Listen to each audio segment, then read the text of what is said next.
আপনি আজকে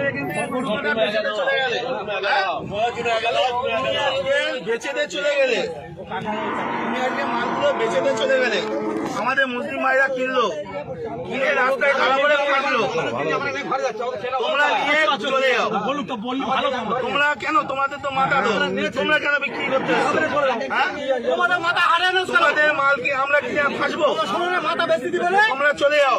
ভালো কথাই বলছি, হাট এরকম বন্ধ নেয়, তোমরা চলে যাও।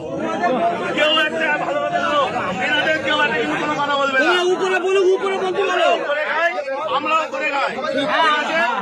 এখন কথা হচ্ছে ওনাদের মাথা, ওনারা বেচে দিচ্ছে, আমাদের মুসলিম ভাইরা কিনছে, কিনে ফেসে যাচ্ছে, ওনারা টাকা টেনে বাড়ি চলে যাচ্ছে, আর কিন্তু কোনো সমস্যা নেই।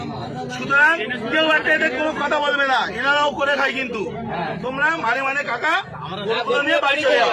সরকার যতক্ষণ না নির্দেশ দিচ্ছে কি হবে, কেউ কোনো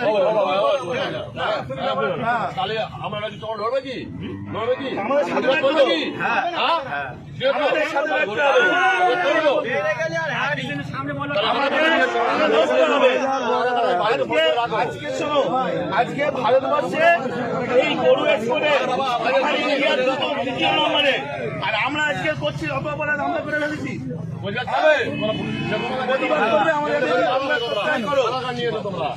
আমাদের সাথে প্রতিবাদ করলে থাকো, না হলে দেখো না। জানি না আজকে এই গরু মাংস বাইরের দেশে এক্সপোর্ট হচ্ছে, আমাদের ইন্ডিয়া দ্বিতীয় নম্বরে, আর আজকে আমরা অপরাধ করে ফেলেছি। এর জবাব কেউ দিতে পারবে? গরুটা কে? সুতরাং টাকা নাম বলো,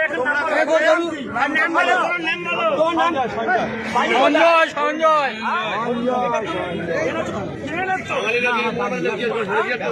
14 বছর বয়স হয়েছে, এটা 14 বছর বয়স হয়েছে, তুমি এই কাজটা করলে কেন? তোমার কালকে তো ঘটনা হচ্ছে, আমরা